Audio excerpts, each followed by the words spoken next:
अजीब तरह से गुजर रही है जिंदगी। सोचा कुछ, किया कुछ, हुआ कुछ और मिला कुछ। वक्त के साथ साथ बहुत कुछ बदल जाता है। लोग भी, रास्ते भी, एहसास भी और कभी कभी हम खुद भी। इस छोटी सी जिंदगी में बहुत बड़ा सबक मिला है। रिश्ते सभी से रखो पर उम्मीद कभी किसी से मत रखना, क्योंकि धोखे ऐसे ही नहीं मिलते। लोगों का भला भी करना पड़ता है। इसलिए तो कहा जाता है कि चेहरे की हंसी से अपने कष्टों को छुपाओ, बहुत कुछ बोलो पर अपना राज कभी किसी को मत बताओ। यह दुनिया का एक कड़वा सच है कि अमीर इंसान अपना पैसा अमीर बनने में लगा देता है, इसलिए वह अमीर बन जाता है, और गरीब इंसान अपना पैसा अमीर दिखने में लगा देता है, इसलिए वह गरीब ही रह जाता है। कड़वा है लेकिन सत्य है। जब बात किसी की अच्छाई की होती है तो सब खामोश रहते हैं, लेकिन जब बात किसी की बुराई की होती है तो गूंगे भी बोल पड़ते हैं। अपने किए गए 100 गुनाहों पर पर्दा डालकर हर इंसान कहता है कि ज़माना बहुत ख़राब है। अगर कोई इंसान जिस पर आप सबसे ज़्यादा भरोसा करते हो वह आपको धोखा दे या मदद करने के समय पलट जाए, तो यह मत सोचना कि वो इंसान बदल गया, बल्कि यह सोचना कि आज उसका नकाब उतर गया। लोगों का क्या, उनका तो काम ही है कुछ ना कुछ कहना। सिर उठाकर चलोगे तो कहेंगे कि अकड़ के चलता है, और जब सिर झुकाकर चलोगे तो कहेंगे कि किसी की तरफ देखता भी नहीं है। इसलिए ऐसे लोगों की फिक्र मत करो, बल्कि वह करो जो आपकी मन की आवाज़ कहती है।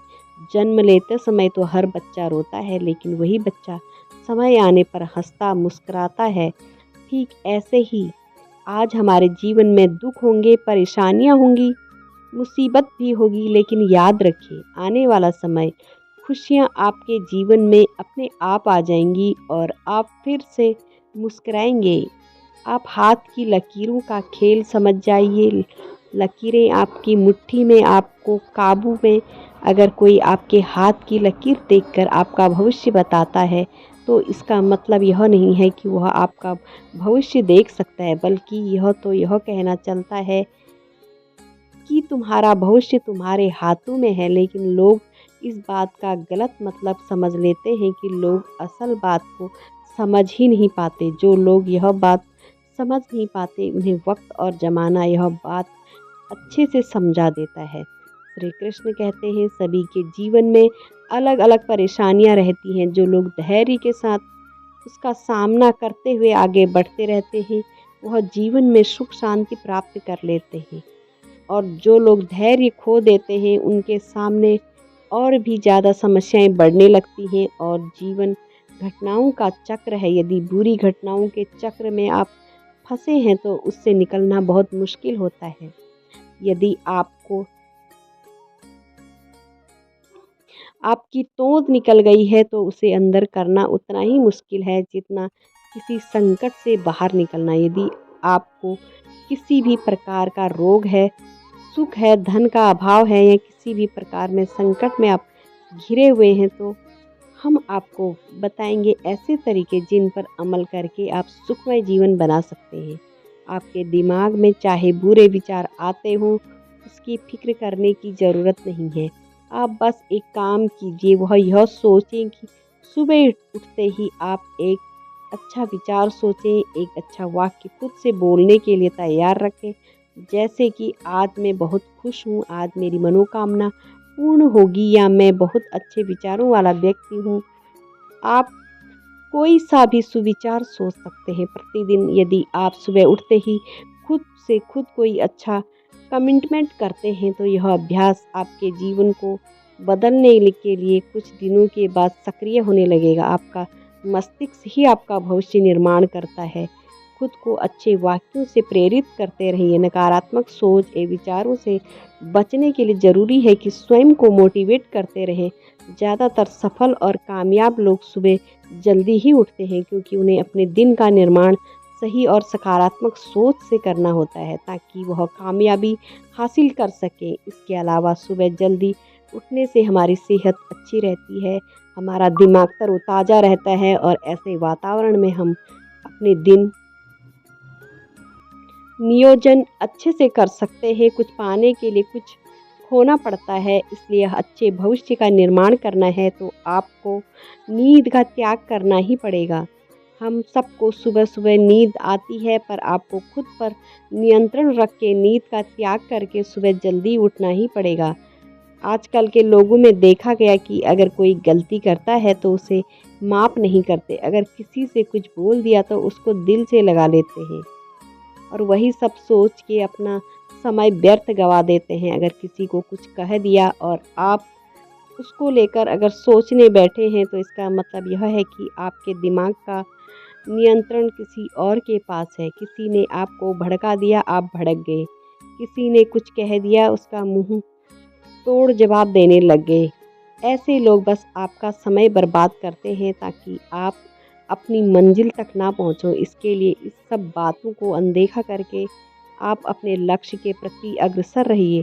कोई कुछ भी कहे, कुछ भी करे, आपका अपना ध्यान भटकने ना दें और लक्ष्य को केंद्रित करें। जब आपके ऊपर किसी की बातों का और हरकतों का असर ना पड़े तो समझ जाइए कि आपकी सफलता आपके बहुत करीब है और आपको आपकी मंजिल से कोई भटका नहीं सकता। सज़ा देने वाले से ज़्यादा बड़ा माफ़ करने वाला होता है, इसलिए लोगों की गलतियों को माफ़ करते आइए और मंजिल की तरफ बढ़ते जाइए। आपको कोई नहीं रोक सकता। श्री कृष्ण कहते हैं, अगर आप चाहते हैं आप खुश रहें तो कभी किसी से कोई उम्मीद मत रखिए, क्योंकि उम्मीद रखने से आपको तकलीफ ही होगी। परेशानी रहना, उदास रहना, गुस्सा करना, लड़ाई करना, चीखना चिल्लाना किसी समस्या का समाधान नहीं है।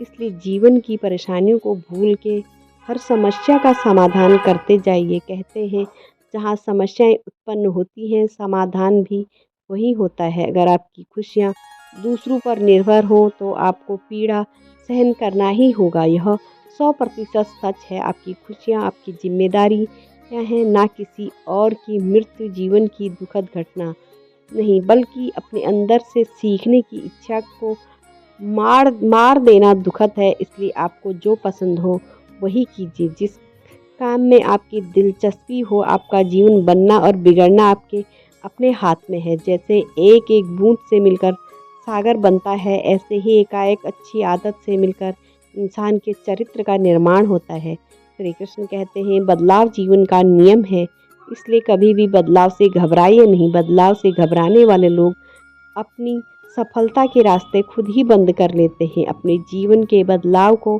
स्वीकार करें। ऐसा नहीं करें कि तो आप कभी सफल नहीं हो पाएंगे। कुछ पाने के लिए आपको खुद में बदलाव लाना पड़ता है और उसे स्वीकार भी करना पड़ता है। बिना बदलाव के आप वह सब कुछ नहीं पा सकते जो आपका लक्ष्य है, जो आप कर सकते हैं। आपके लक्ष्य की राह में कोई बदलाव आएंगे तो आप उस बदलाव के लिए खुद को तैयार रखें। अपनी आरामदायक स्थिति से बाहर निकलें और ऐसे काम भी ना करें जिससे करने से आप डरते हैं। तभी आपका डर दूर होगा और आप आपकी ज़िंदगी बदलाव को स्वीकार कर पाएंगे। प्रकृति का नियम ही बदलाव है, इसलिए अपने आप को हर बदलाव के लिए तैयार रखें। आज की मोटिवेशनल वीडियो आपको कैसी लगी? अगर आपको वीडियो अच्छी लगी तो कमेंट करके जय श्री कृष्णा ज़रूर लिख देना और हमारे चैनल द्वारिकाधीश को सब्सक्राइब कीजिए। फिर मिलती हूँ एक नए वीडियो के साथ। तब तक बोलते रहिए जय श्री कृष्णा, जय श्री कृष्णा। धन्यवाद।